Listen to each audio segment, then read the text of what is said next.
Our last speaker is Dr.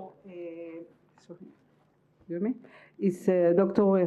Eytan Cohen. And how do you pronounce? I know him for so many years, but I don't know how to pronounce his last name. He will tell you.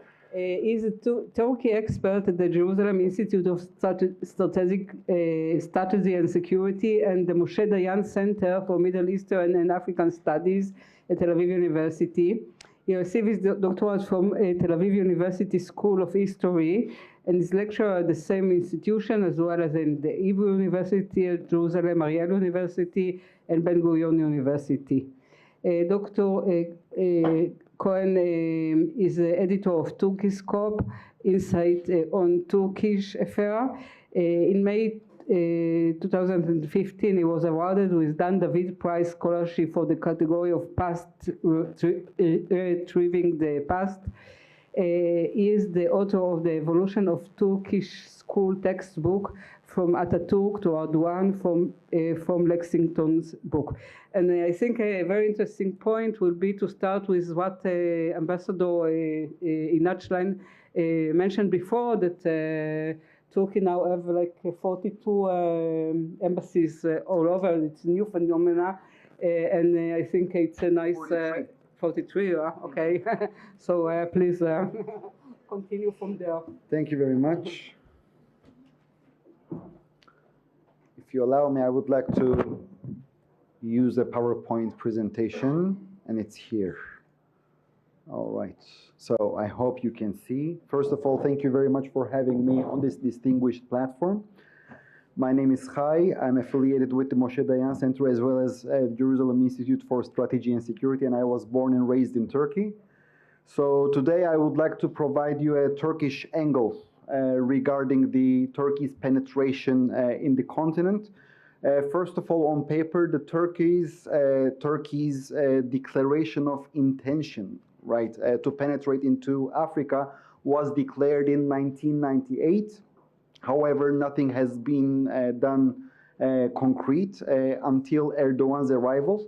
In 2005, Mr. Erdogan declared that year, the 2005, as the year of Africa, and gradually strengthened his bilateral relations with the African countries. And at last, his efforts bore its fruits. In 2008, Turkey was declared as a strategic partner of African Union, and thanks to this partnership, Turkey acquired the support of the African nations to become a temporary member of the United Nations Security Council. And after having this concrete success in hand, so Erdogan administration decided to deepen its influence in the continent, and as a result, we could see this diplomatic blitz. In 1998, while in the whole continent, the Turks had only 12 embassies, today we see that they have 43 different embassies, and the locations of these embassies are not, in ordinary locations. I would like to quote the former Turkish Foreign Minister Ahmet Davutoğlu once said that he wants every French diplomat to see the Turkish flag in the best location of the African cities, okay?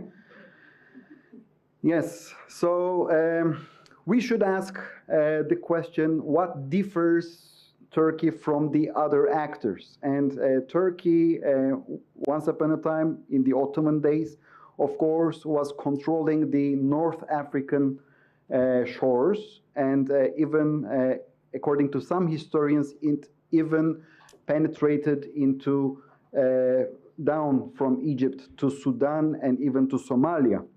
So the Turks are eager to emphasize that they are brothers, and they are adopting a non-colonizing approach, meaning that we are different from French, we are different from US and other Western powers, okay? So how do they do that? Of course, they are launching a trade campaign. Today, Turkey is conducting business with more than 48 countries. And besides that, of course, they have their own agents. Of course, Turkey is using its own soft power.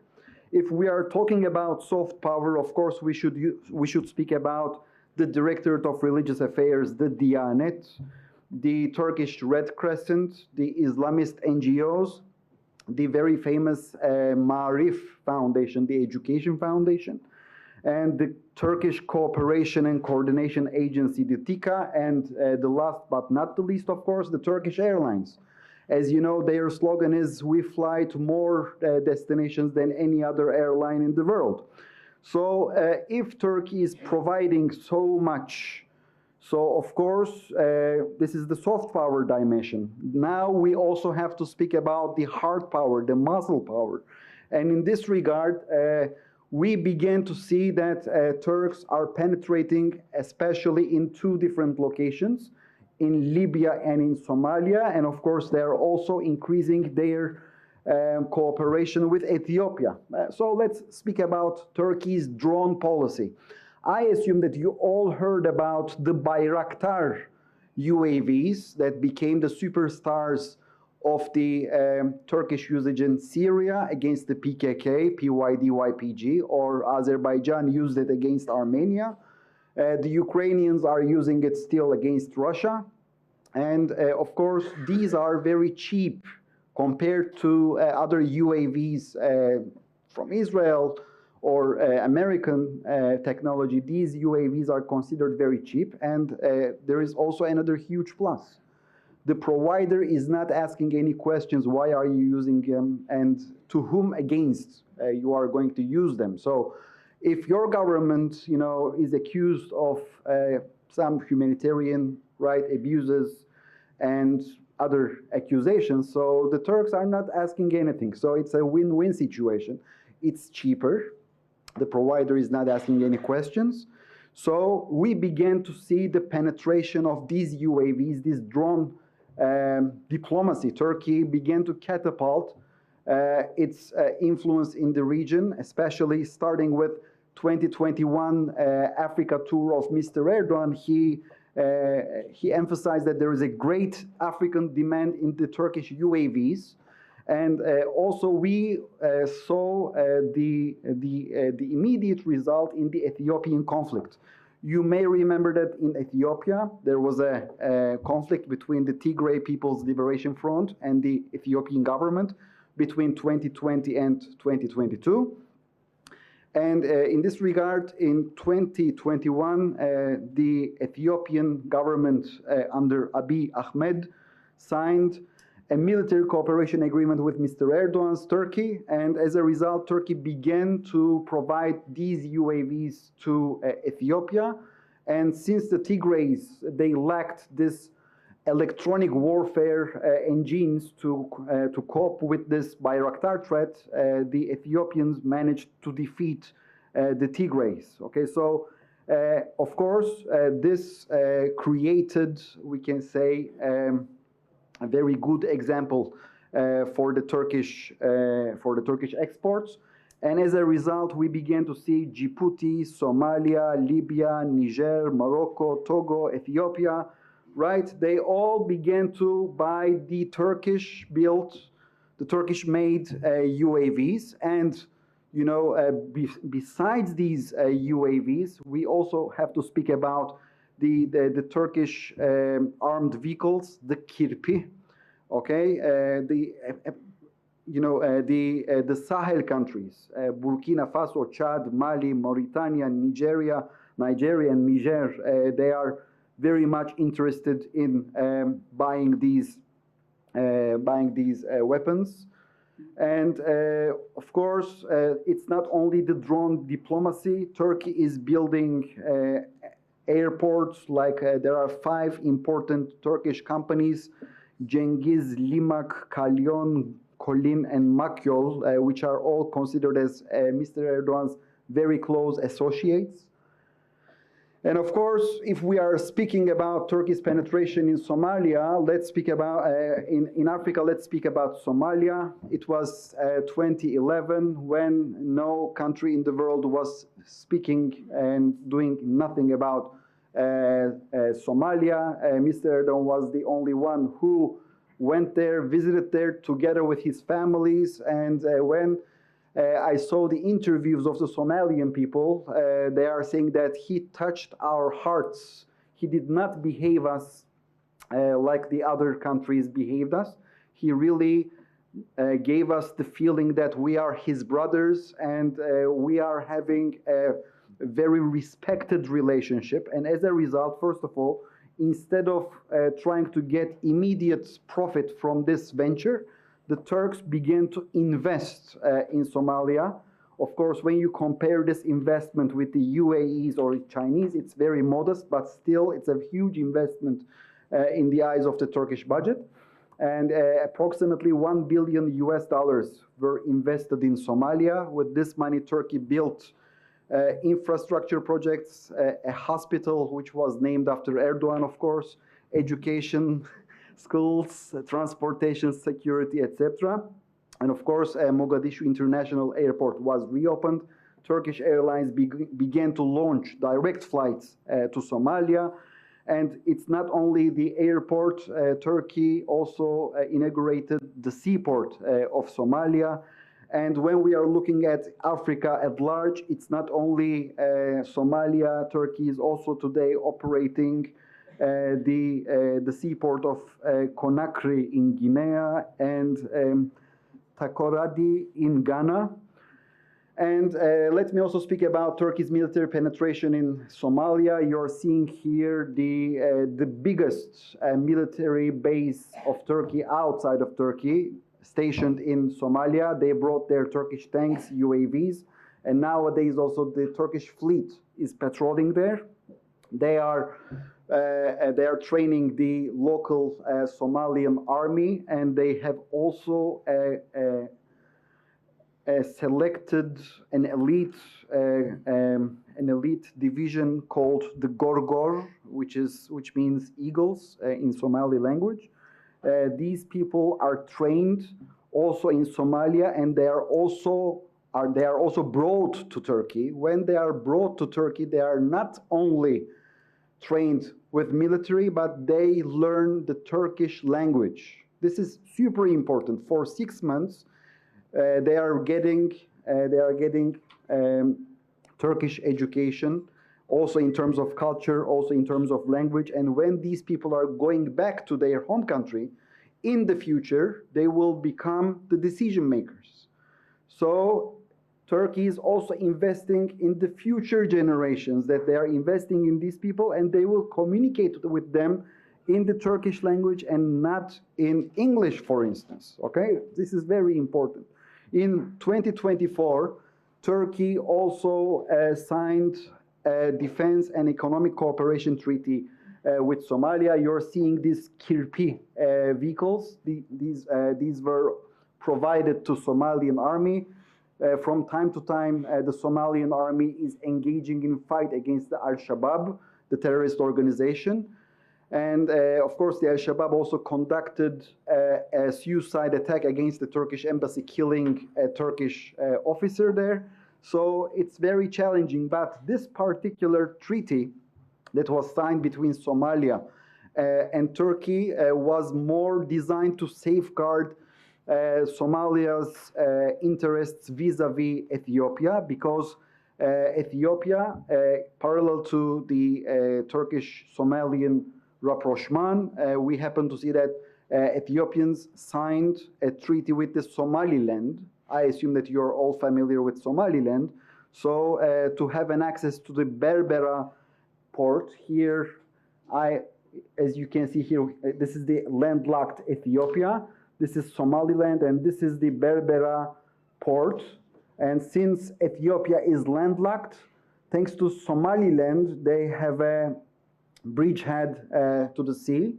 Of course, this is against the territorial integrity of Somalia, and therefore Turkey intervened. And whether you're going to believe it or not, I concluded everything last night, and I said myself, yes, I'm ready for tomorrow's lecture.